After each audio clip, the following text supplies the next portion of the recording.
Salamat sa panibagong araw na ipinagkaloob niyo upang kami ay makapagtipon-tipon at magkaisa upang sambahin at makipagniik sa inyo.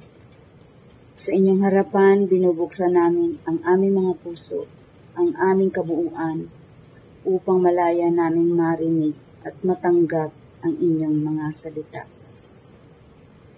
Mga kapatid, sa sandaling pananahimik, tumulog tayo sa presensya ng Panginoon at ilapit natin ang ating mga personal na panalangin.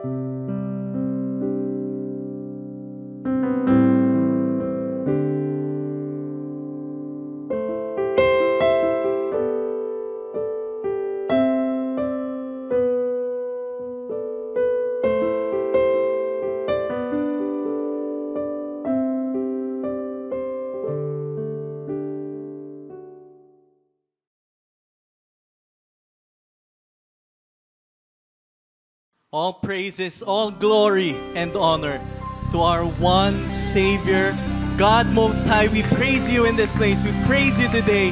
We lift your name high and we celebrate your love. Father, praise you.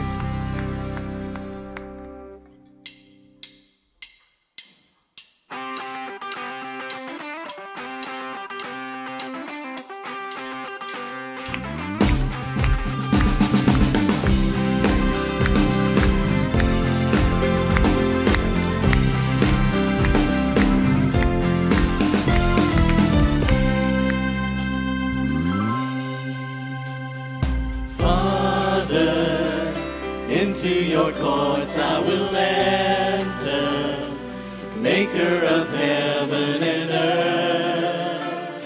I tremble in your holy presence. Glory, glory in your sanctuary. Splendor and majesty, Lord, before you all life adores you. All the earth will declare that your love is everywhere. The fields will exalt, seas resound. In the trees, joyful cry, praising you, and so will I. New song I'll sing, Lord, I will glorify and bless your holy name.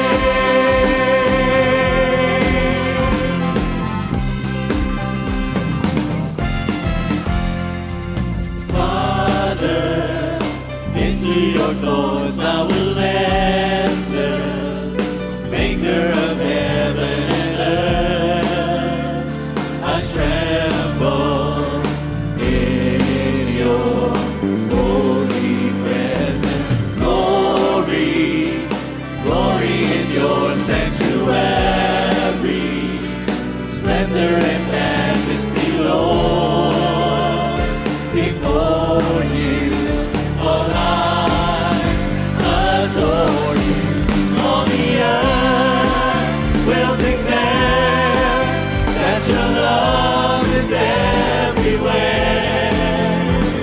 The fields will exalt, seas resound. In the streets, joyful cry, praising you, and so will I. A new song I'll sing, Lord, I will glorify and bless your holy name.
napakabuti nga ng ating Diyos. Napakabuti ng ating Diyos, di siya nagbabago. Napakabuti ng ating Diyos, di siya nagkukulang. Taas ang ngalan niya, lahat ng nilikha. Napakabuti nga ng ating Diyos. Ang nais ko'y magpasalamat sa ating Diyos. Ang nais ko ay magpuri, taas ang ngalan ni Jesus. Napakabuti ng ating Diyos, di siya nagbabago. Napakabuti ng ating Diyos, di siya nagkukulang. Itaas ang ngalan niya, lahat ng nilikha. Napakabuti nga ng ating Diyos. Ang nais ko'y magpasalamat sa ating Diyos. Ang nais ko ay magpuri, itaas ang ngalan ni Jesus. Napakabuti ng ating Diyos, di siya nagbabago. Napakabuti ng ating Diyos, di siya nagkukulang. Itaas ang ngalan niya, lahat ng nilikha. Napakabuti nga ng ating Diyos. Itaas ang ngalan niya, lahat ng nilikha. Napakabuti nga, napakabuti nga, napakabuti nga ng ating Diyos.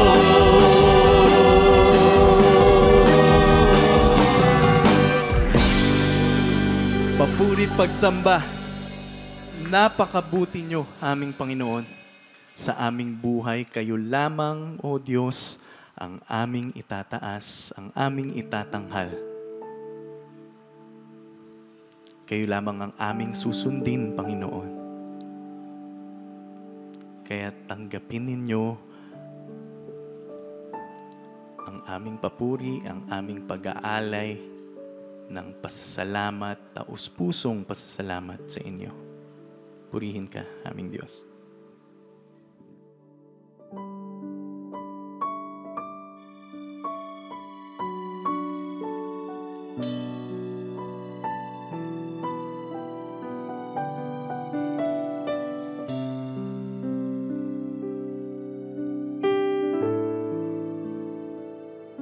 Patahimikin niyo ang puso kong ito, o aking Diyos, payapain niyo ng lubos. Ang nais ko'y masilayan ng inyong mukha, at sa inyong piling muli maging bata.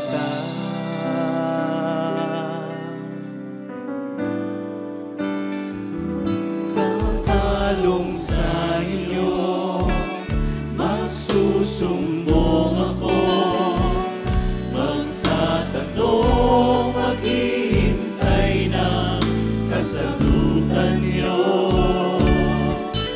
Magtitiwala na pangako'y tutupin, sa paraiso niyo ako ay dadalhin.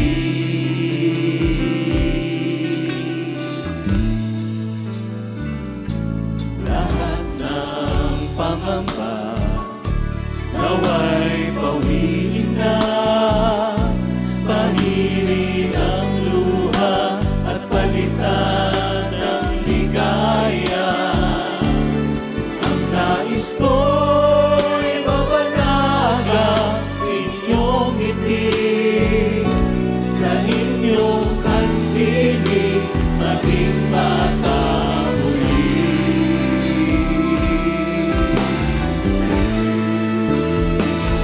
Kakalog sa inyo, magsusumbong ako, magtatanong, maghihintay ng kasagutan nyo. Magtitiwala na pangako'y tutupin, sa paraiso nyo ako ay nadalhin.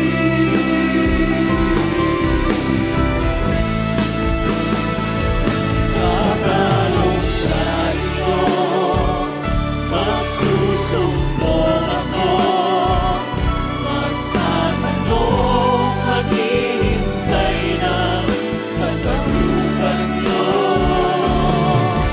Magtitiwala na pangako'y tutupin, sa paraiso nyo ako ay nadalhin.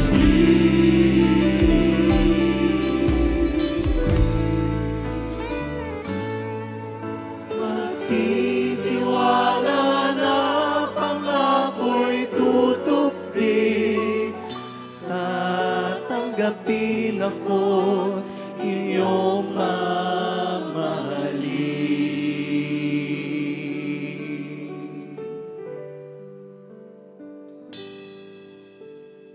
All to Jesus I surrender all, to Him I freely give. I will ever love and trust Him in His presence daily live. I surrender all. I surrender all. All to Thee, my blessed Savior.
praises, all glory and honor to you, Father. Ang lahat-lahat ay sa inyo namin inaalay. Aming Diyos, aming Panginoon, kayo lamang ang aming pinupuri, sinasamba at susundin. Aming Diyos, sa inyo namin sinusuko ang aming kabuuan. Nawa, Panginoon, kami po ay inyong patuloy na gabayan. Aming Panginoon, sa aming pakikinig sa inyong salita, sakupin niyo po ang aming mga puso't isip at nawa matanggap namin ng buo ang mensahe na inyong nais ipahatid sa aming mga puso. Aming Diyos, lahat ng ito, aming dalangin sa matamis na pangalan ng inyong anak na si Jesus. Amen.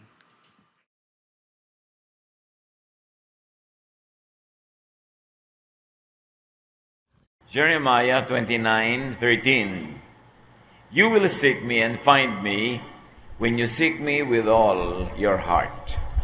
Ang pag-aaral natin, pinangulitan natin, your personal faith. Panginoon, salamat po sa pagkakataong ito na kami maaari magtipon-tipon, magsama-sama upang kayo ipapurihan at upang humingi sa inyo ng pagpapala, karunungan, ng guidance. Father, we commit this time to you that you may teach us your ways. Set us free so we can be the people you want us to be. And we thank you, Lord, for life, for the extension of life, for another day of life. At sa lahat ng binibigay niyo sa amin na sustenance, mga provisions, salamat po. Ngayon, humihiling kami ng karunungan na maunawa at mai-apply namin sa buhay ang ituturo niyo sa aming mensahe. Kayo lang po ang siyang marinig namin, tinig niyo lang, at ang karunungan niyo ang siyang magliwanag sa aming kalagitnaan. Kayo po ang mangaral, Panginoon. Lead us, teach us. In the name of your Son, Jesus, we pray. Matthew 8:5-6. When Jesus was going into the town of Capernaum, an army officer came up to him and said, Lord, my servant is at home in such terrible pain, and he can't even move. Here we see untraditional faith on display. Bakit hindi ito karaniwan? Bakit kakaibang uri ng pananalig ito? Because he's a Roman officer, a Gentile, and at the most, a God-fearer. Somebody who recognizes God, but is not really an insider into the Jewish religious system. It was untraditional, and he comes to Jesus bringing to his attention the very sad situation of his servant who was almost paralyzed with pain. And without saying it, he was requesting for healing. He was requesting for a miraculous move from Jesus to deliver his servant from suffering. So he's an outsider approaching Jesus. This is unconventional. Sanay na tayo ngayon na international yung faith, global, pero noon yung pananalig ay para lang sa mga Hudyo, para lang sa mga kakapwa nila, dahil yon ay it's a matter of also a national kind of faith. At iba naman ang religion ng Empire of Rome. Matthew 8:7, I will go and heal him. Jesus replied. So this unconventional faith gets an unconventional answer. Jesus responds positively. Hindi niya ginawang issue na bakit sino ka ba? Hindi ka naman Jew, hindi ka naman kita kababayan, bakit kita pagsasayangan ng oras? Sabi niya, pupuntahan ko at pagagalingin ko siya. Matthew 8:8-9, but the officer said, Lord, I'm not good enough for you to come into my house. Just give the order and my servant will get well. I have officers who give orders to me, and I have soldiers who take orders from me. I can say to one of them, go, and he goes. I can say to another, come, and he comes. I can say to my servant, do this, and he will do it. I know that this works. Because in the military, I have superiors who tell me to do things, and I do them. And I have subordinates that I tell to do things, and they do what I tell them, because that's the way it is. Those in power can make it happen. And you are of supreme power, no need to go to my house, just say it. This is very untraditional faith. Sana nagpasalamat na lang siya. Sige po, halik kayo sa bahay namin. What a great honor to bring Jesus to your house and to ensure that the miracle really would happen. But the supplicant declines Jesus' personal visit. He applies his own wisdom and method and asks Jesus to do it his, meaning the official's way. Unconventional, untraditional. Meron ng solusyon si Jesus, pupunta ako sa bahay nyo. Kanya, wag na po. Wag na kayo magpunta. Just say it. I know that it will work. Matthew 8:10, when Jesus heard this, he was so surprised that he turned and said to the crowd following him, I tell you, in all of Israel, I've never found anyone with this much faith. Sa buong Israel na napaka-relihiyoso, 1,000 taon ng religious history, 5 beses nagdadasal, kabisado ang scripture, sabi ni Jesus, wala ako nakitang ganitong uri ng pananalig dito sa buong bayan ng Israel. Sobrang pananalig ito. Hindi na ako papupuntahin sa bahay nila, sabihin ko lang daw, mangyayari na. Hindi ko na kailangan i-touch yung patient. Hindi na kailangan ng personal contact. At nananalig siya na magaganap ito. Walang kaduda-duda. So again, we get another unconventional answer. Jesus is impressed. How many people can impress him? This is an outsider. Jesus commends the officer, pinuri pa niya, and indirectly chides the Jews for lack of such kind of faith. Sa pagpuri ni Jesus dito sa non-Jew, na-expose tuloy yung kapintasan at kakulangan ng mga Jews mismo. Sabi niya, dito sa bayan na ito, wala ako nakitang ganitong uri ng pananalig. Matthew 8:11-12. Many people will come from everywhere to enjoy the feast in the kingdom of heaven with Abraham, Isaac, and Jacob. But the ones who should have been in the kingdom will be thrown out into the dark. They will cry and grit their teeth in pain.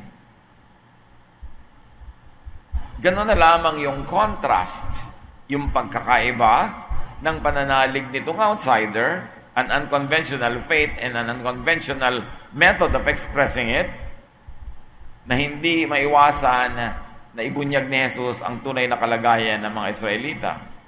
Sabi niya, eto outsider, ito ang makakatikim ng kingdom of God. At kayo mga insider, mga napaka-conscious nyo na paborito kayo ng Diyos, mga religyoso kayo, etc., etc., kayo ang hindi makakapasok sa kaharian ng langit. Hindi kayo makakasalo sa hapagkainan ng piging nila Abraham, Isaac at Jacob. Sabi ganon. At saka kabaligtaran pa nga, ihahagis kayo sa labas, sa dilim, kung saan magngangalit ang mga ngipin nyo sa pagdurusa. Yan ang sinabi ni Jesus. Another unconventional answer we get here.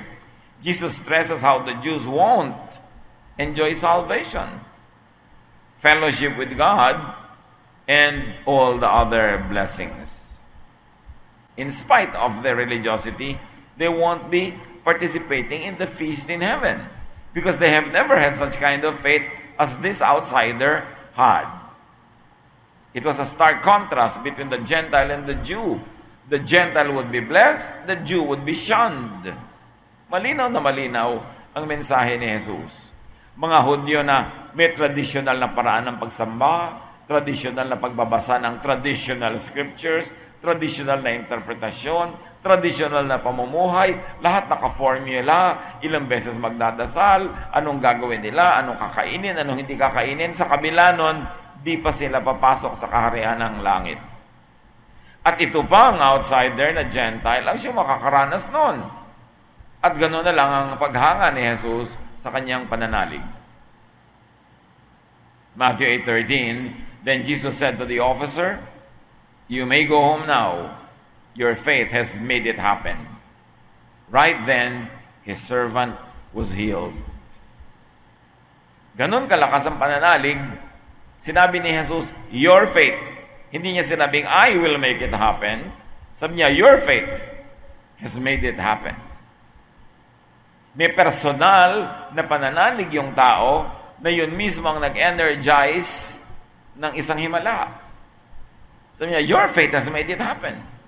Of course, Jesus was the object of that faith, but Jesus did not even claim to have healed the person himself. Sabi niya, yung faith mo was able to procure healing from where it could be procured.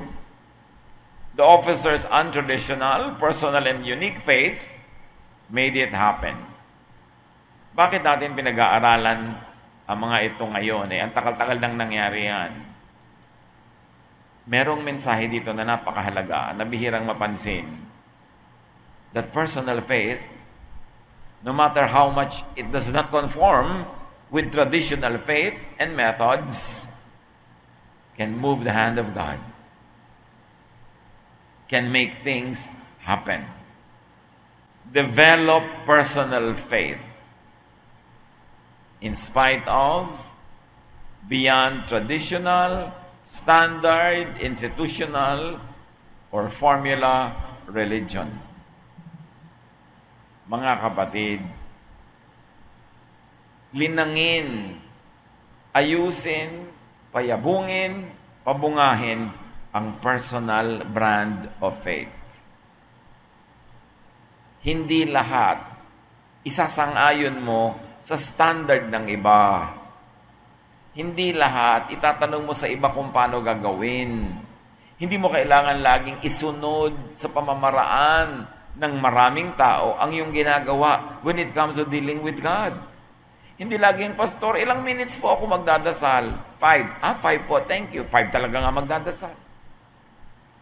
Kailan po ba ako magdadasal para sa pagkain? Tuwing bago ako kumain, o pwede ko na bang ipagdasal minsanan lang sa umaga, lahat ang kakainin ko maghapon? Pastor, ano po ang gagawin kung anong verse ang maganda kong basahin ngayon? Yung lahat, isusunod nila yung pananalig nila sa sinasabi ng iba. Yes, meron naman tayong magandang mapapala dyan kung maganda yung payo sa'yo.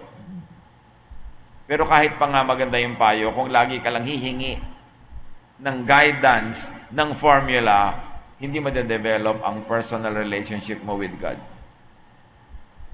We are individuals. God created us uniquely. Each one is a brand by herself or by himself. At lahat tayo merong kakanyahan na makaunawa, makapagpaunawa, makapagpahiwatig in ways that only we can do. So reason, deal, communicate with God your way. The Spirit of God in you will guide you. Huwag laging formula. Hindi po ba dapat ganito ang gagawin nating prayer kasi ganitong okasyon? Sino may sabi nun? Nakaugalian lang yan. Pero pwede ka namang gumawa ng ibang kaugalian. Hindi mo kailangang ikulong ang iyong sarili sa mga tradisyon na inimbento ng ibang taong nauna lang sa'yo. Pero hindi naman ibig sabihin ay mas makadiyos kaysa sa'yo o mas matalino nga kaysa sa'yo.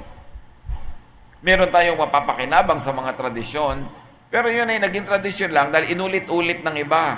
Pwede ka rin magpasimula ng ibang gagawin na pwedeng ulit-ulitin na balang araw pwede maging tradisyon din. Kailangang lumalabas ka dun sa kulungan ng pag-iisip.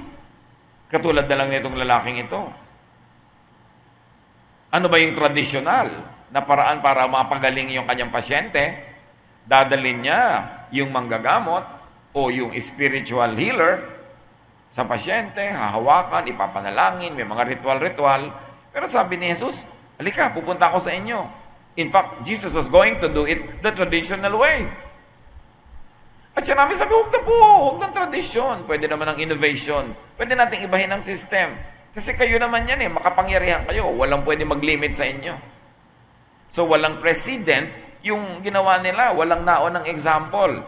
Pero humanga si Jesus sa kanyang pananalig. Pananalig na siya ang lumikha, siya ang umimbento ng paraan ng pag-express. Wala siyang sinundan na pattern. Wala siyang sinundan na standard. Ang sinunod niya yung itinutubok ng kanyang dibdib. At bilang isang tunay na mananampalataya, titibok at titibok sa dibdib niya ang katotohanan kahit hindi yun nakakonforme sa mga nauna na mga patterns ng ibang naniniwala din naman. May isa pang ganyang case. Another untraditional faith. Matthew 15:22-28.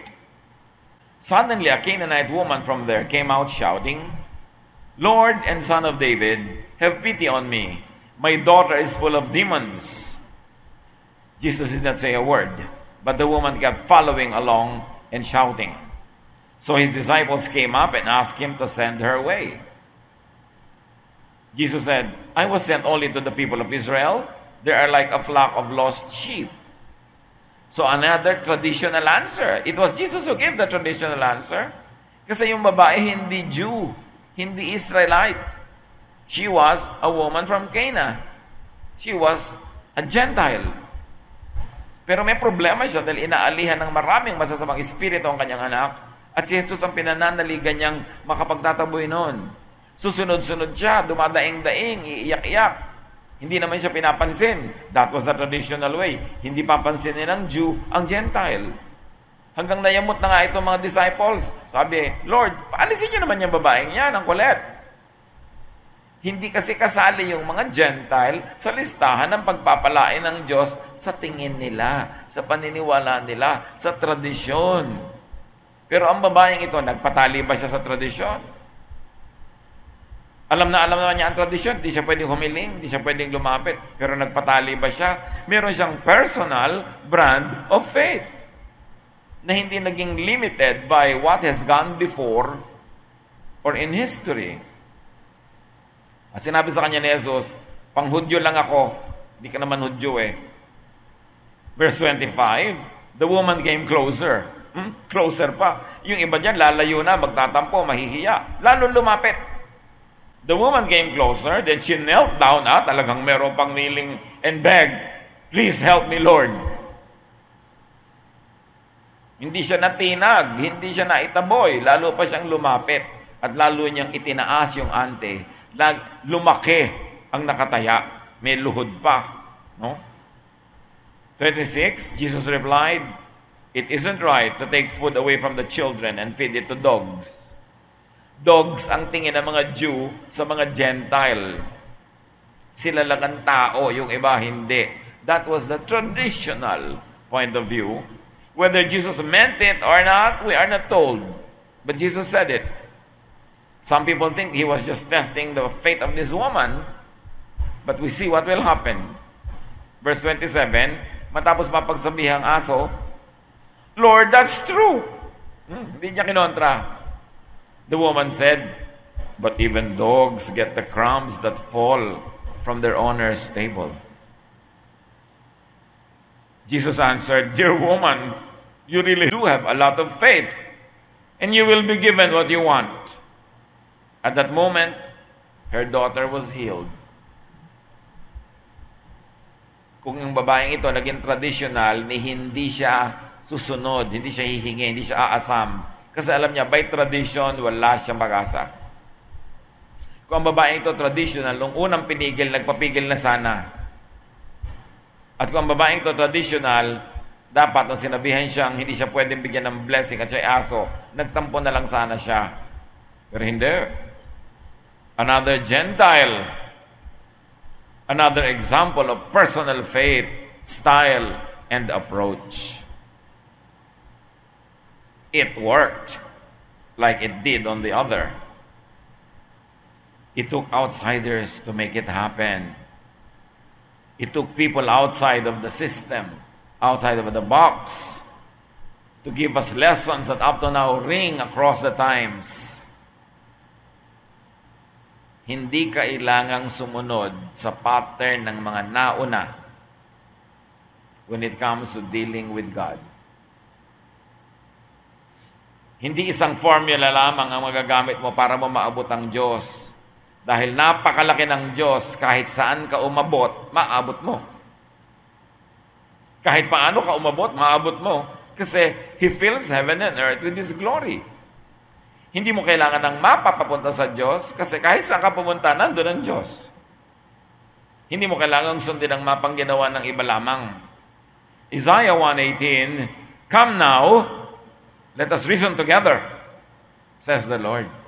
So handa siya makipagtalastasan. Handa ang Diyos ng two-way communication. Hindi lang siya turo ng turo, dikta ng dikta, utos ng utos. Pwede ka rin makipangatwiran sa Kanya. Tulad ditong dalawang nakita natin, wala ngang karapatan ng mga tuwiran eh. Yung sabi ni Jesus, biniligtad nila pareho eh. Pero nakita niyo kung gaano kalaki ang utak ni Jesus, gaano kalawak ang kanyang puso.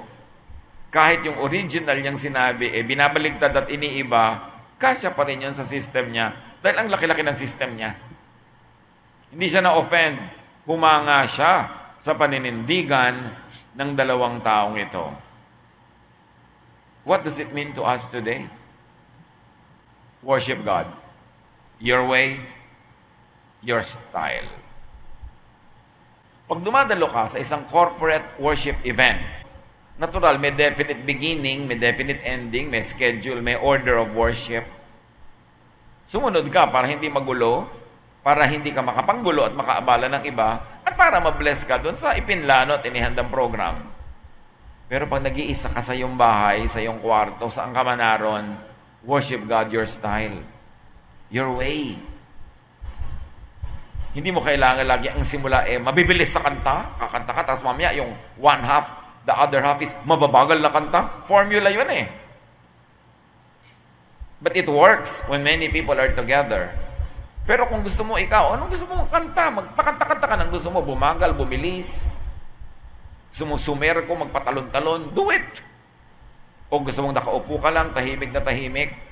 Hindi mo laging ipapattern ang pagsamba mo doon sa nangyayari sa corporate worship. It's only one of the ways to worship God. Kailangang lawakan mo yung utak mo dahil ang lawak-lawak ng Diyos. You must not always hit the, in the same spot only. Maraming paraan. Because before organized, institutional, controlled, and corporate religion, there was personal faith. Pag nagbasa kayo sa Genesis, wala pa mga priest, wala pang temple, wala pa mga Pharisees, walang Sadducees, walang mga teachers of the law, and people practice their faith at personal levels. Maiisipan ng isa na magtayo ng dambana at mag-offer ng isang animal doon, ginagawa niya, mag-isa. Walang nagtuturo, walang nag-uutos. Pwede mong gawin ang pananalig na sinasabi sa iyo ng iyong damdamin. As long as you do not break the obvious moral laws of God in the process. Because your right to do what you want stops when it already infringes on the rights of others. Pero meron kang ganong kalayaan. Before priests and their kind appeared, owned and franchised religion, people worship the Lord their personal way. Genesis 4:26. Later, Seth had a son and named him Enosh. About this time, people started worshiping the Lord. Umimbento sila ng paraan ng pagsamba, iba-ibang tao, iba-ibang pamilya, iba-ibang sambahayan, iba-ibang style. Wala pa naman na praise and worship team. Wala pa silang structured religious worship. So ano ginawa nila? Tinanggap pa ng Diyos yung worship nila noon? Of course. Tinatanggap pa ng Diyos yung worship natin ngayon? Of course. Pero hindi ibig sabihin na yun lang dalawang sistema na yun ang katanggap-tanggap. Kaya yung mga iba na tinatamad umattend ng worship, kasi hindi katimpla ng kanilang pagkatao, personalidad, yung worship. Meron mga iba, haba-haba naman ang kantahan sa inyo. Ayoko na nga dyan. Doon na lang ako sa iba. 2 kanta lang. Nakaupo pa. May ganun eh. Diba? Meron naman na, ang ingay-ingay naman ng mga drum set na yan, nakakatulili ng tenga. Gusto ko, organ lang o piano. O di, sige, doon ka mag-worship. Maraming paraan. Kaya lang nga, syempre, there's a social contract that when people group together as a corporate entity to worship, you should observe guidelines para hindi ka makabala sa iba. Para umandar yung programa as planned, para smooth. But do what you want in private.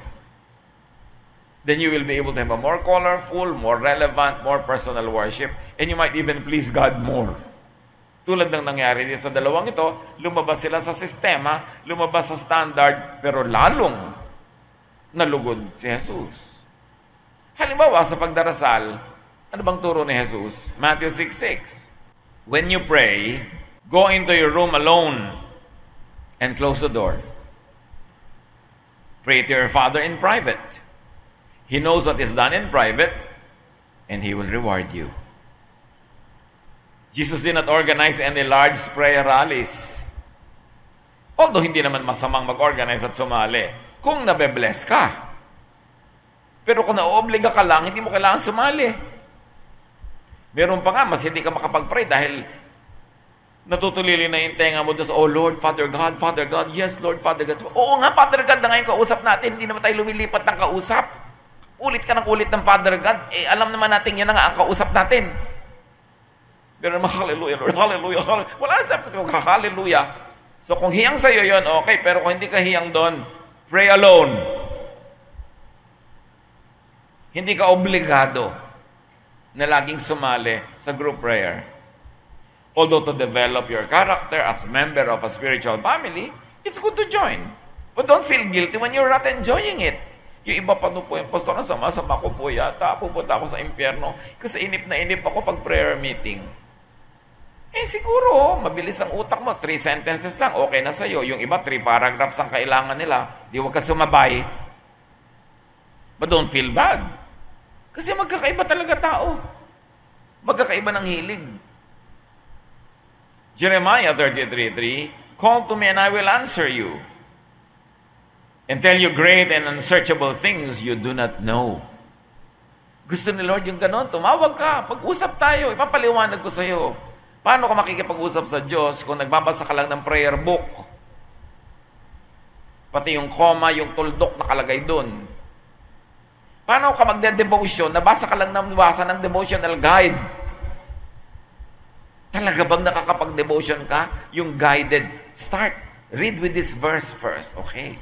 O pray for 3 minutes like this. Or read this, do this, answer these questions. Well, may nabe-bless dyan, pero hindi lahat. At ang point, talaga bang kailangan mo ng devotional guide para mag-devotion? Siguro sa simula, kung wala ka pang kamuang-muang kung paano ginagawa. But later on, you must develop your own style.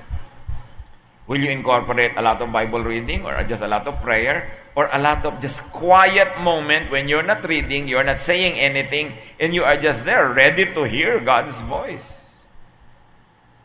Talaga bang dapat may standard yan? Ang mahalaga, willing kang lumapit sa Diyos, anumang paraan. James 4:8, come near to God and He will come near to you. Your personal faith, your personal way. Ito ang dapat dinedevelop ng mga gusto mag-mature spiritually. Hindi laging nagbabasa ka ng Bible study guide na sinulat na kung sino. It helps up to a point, but it's also good to search the scriptures on your own. Maghukay ka, mag-isip ka, magmuni-muni ka mag-isa dyan para magkaroon ng space ang voice of God.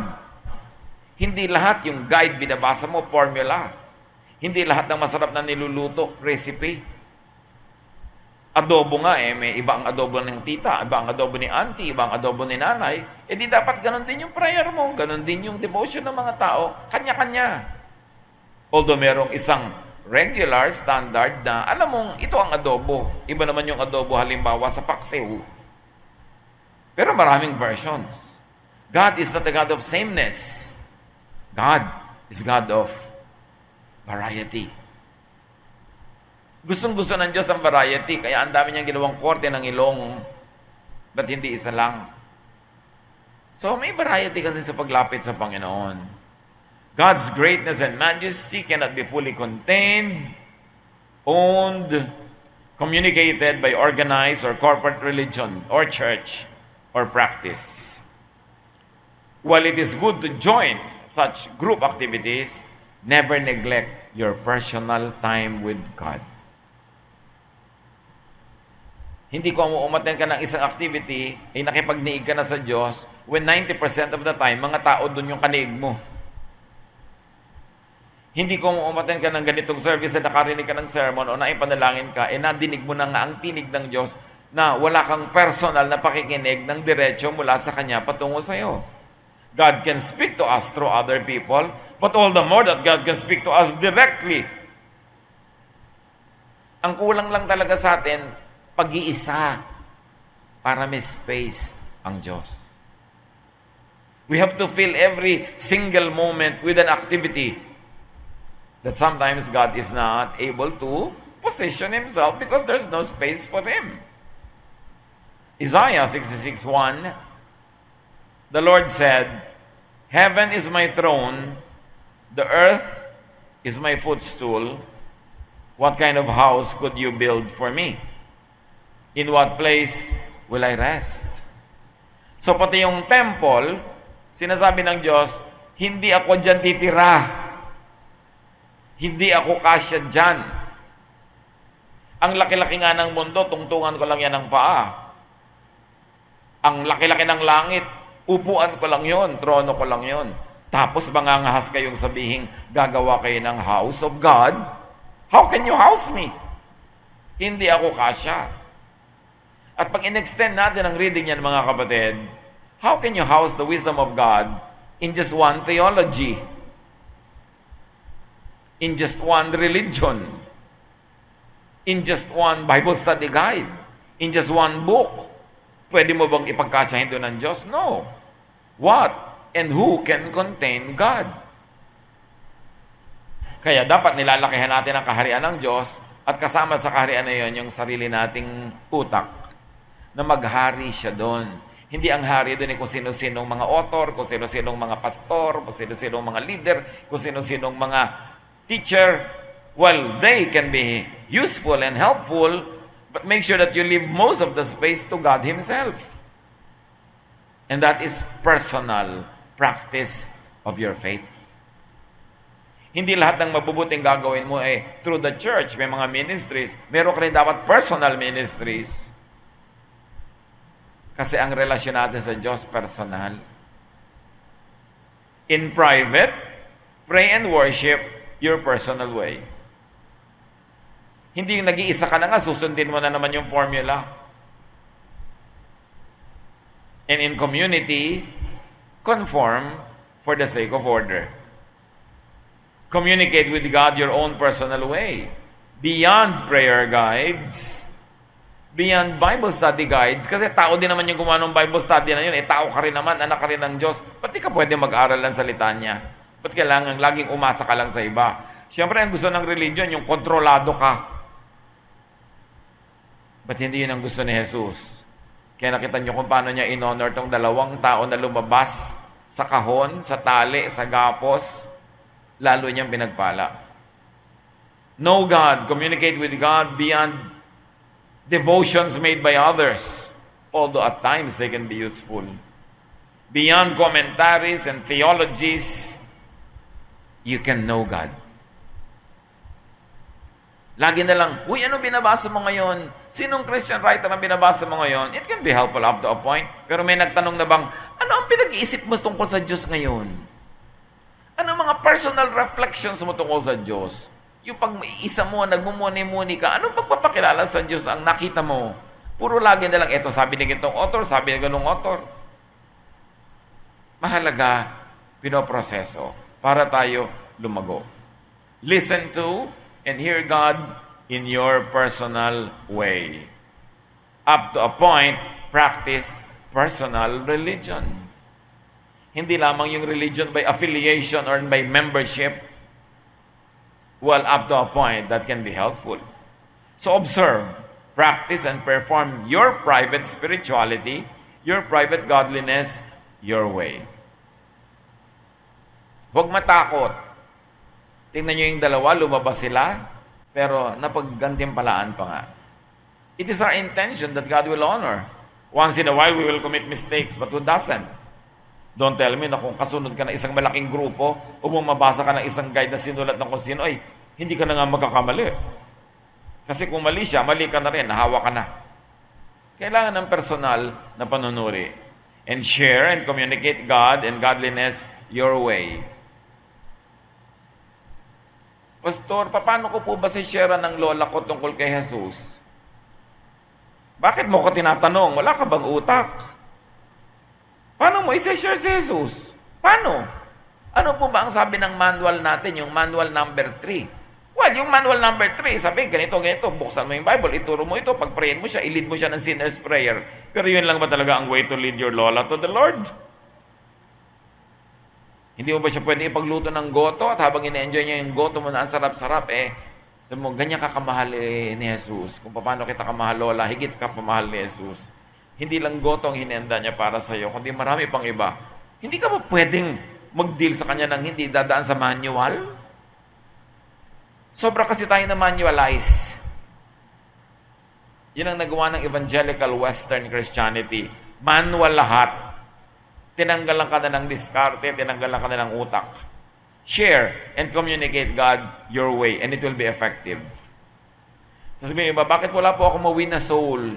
Kinabisa ko naman. At alam niyo naman kung ano ng mga wave of evangelism na yan. Iba-ibang uso, iba-ibang manual. Sabi, bakit hindi po ako nagkiklik? Kasi hindi ka totoo sa sarili mo. Hindi naman likas sa'yo yung style na yun Wala ka bang style? Kilala mo si Jesus? Alam mo ang pag-ibig ng Diyos? May paraan ka to share it your way. Be creative. Be natural. Be you. Know, understand, and feel God your way.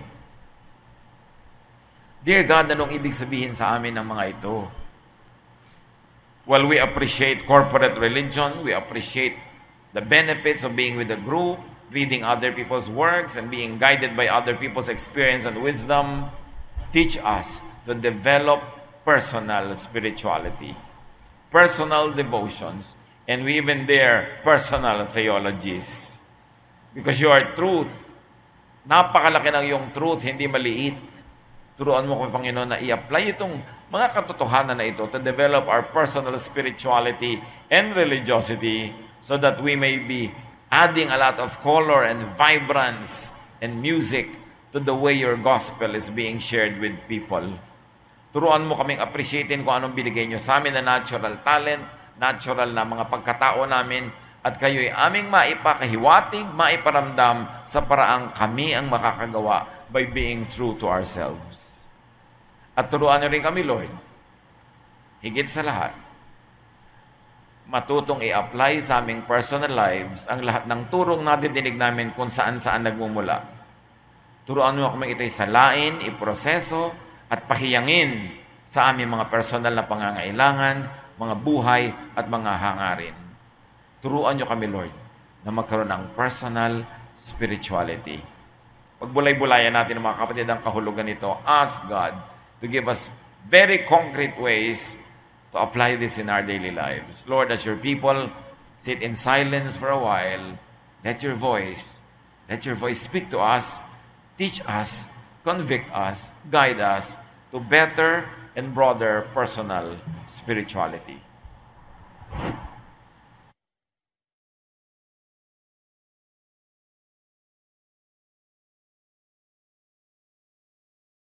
Heavenly Father, thank you for your love.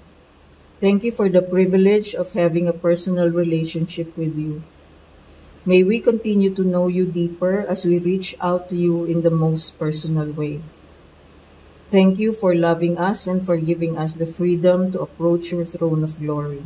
As we continue to seek your words and your ways, may your love fill our hearts and minds so that we can truly experience your kingdom here, today, and always.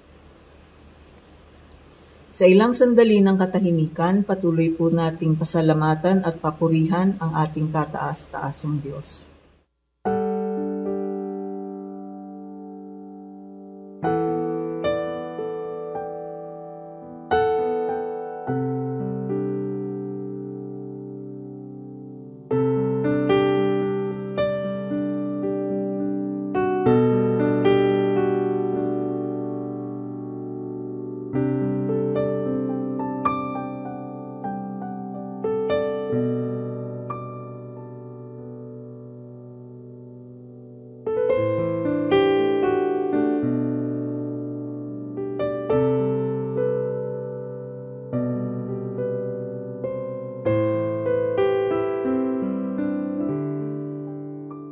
Heavenly Father, receive our offerings as we honor and worship you with all our hearts. Bless us and make us worthy of your love. By your grace, enable us to be loving, kind, giving, and forgiving. Help us to be more and more like you.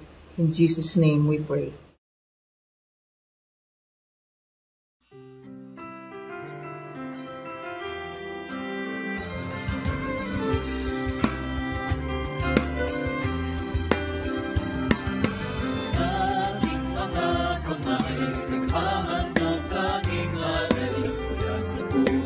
Ko'y tigil sa salamat na hatid upang salita niyo ay palaganapin at palawak ng makalangin na gawain.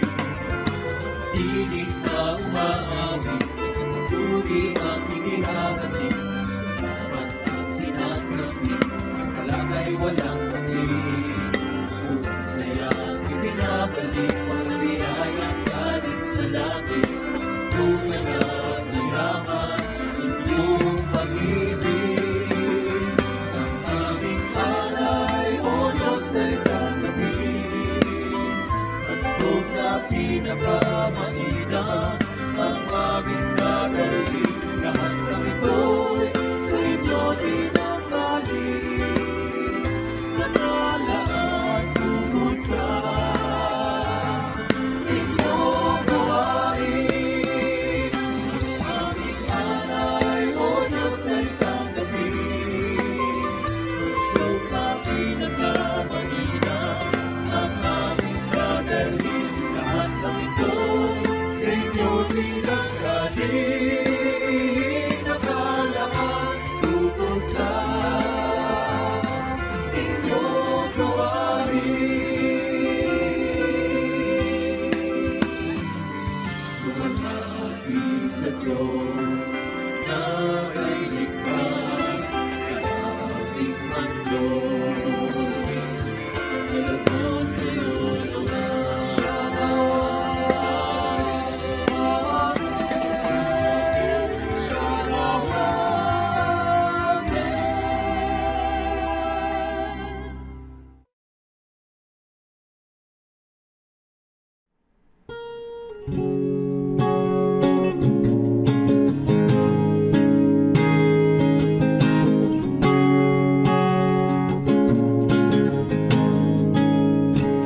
The head that once was crowned with thorns is crowned with glory now.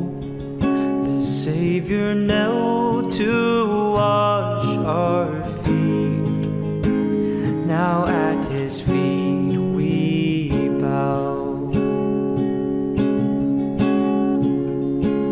The one who wore our sin and shame, now robed in majesty, the radiance of perfect love now shines for all to see.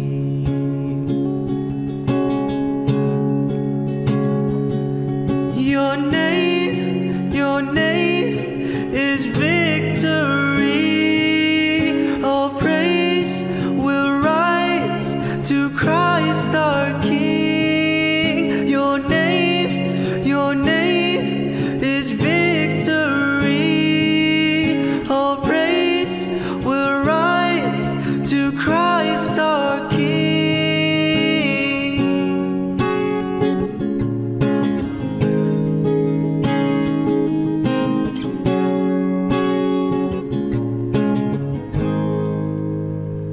The fear that held us now gives way to him who is our peace. His final breath upon the cross is now alive in me.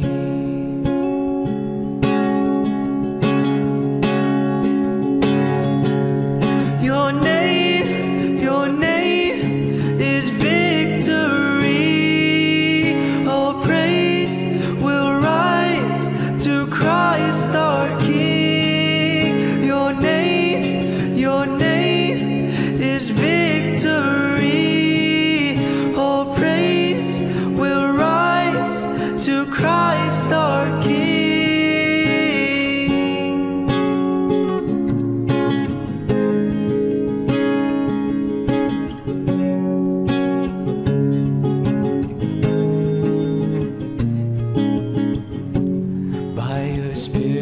will rise from the ashes of defeat.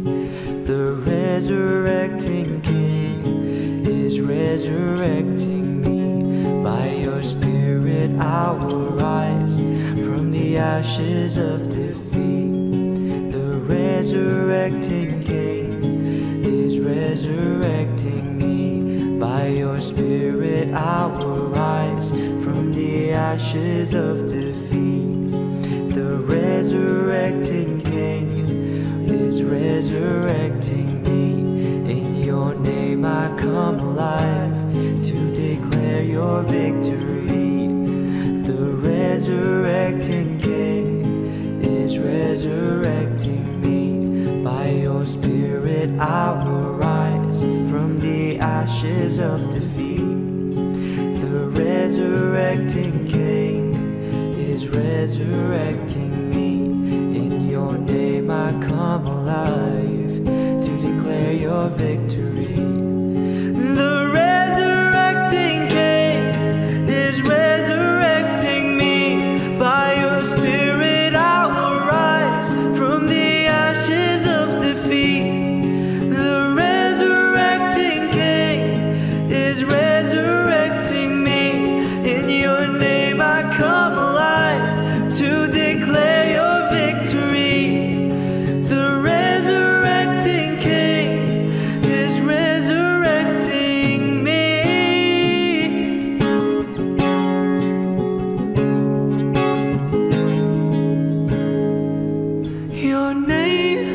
Your name is victory. All praise will rise to Christ our King. Your name is victory. All praise will rise to Christ our King.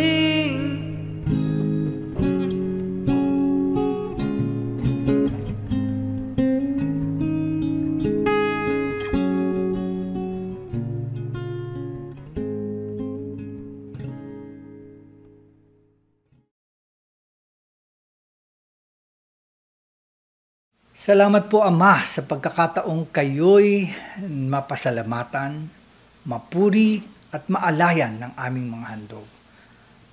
Mga kapatid, ihayag natin sa Diyos ang ating mga pasasalamat sa ilang saglit ng personal at tahimik na pananalangin.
Tanggapin natin ang pagpapala ng ating Diyos at nawa tayo ay maging ilaw at asin ng sanlibutan. Gawin natin ang kanyang kalooban sa ating buhay at sambayanang kinabibilangan. Sa pangalan ni Jesus.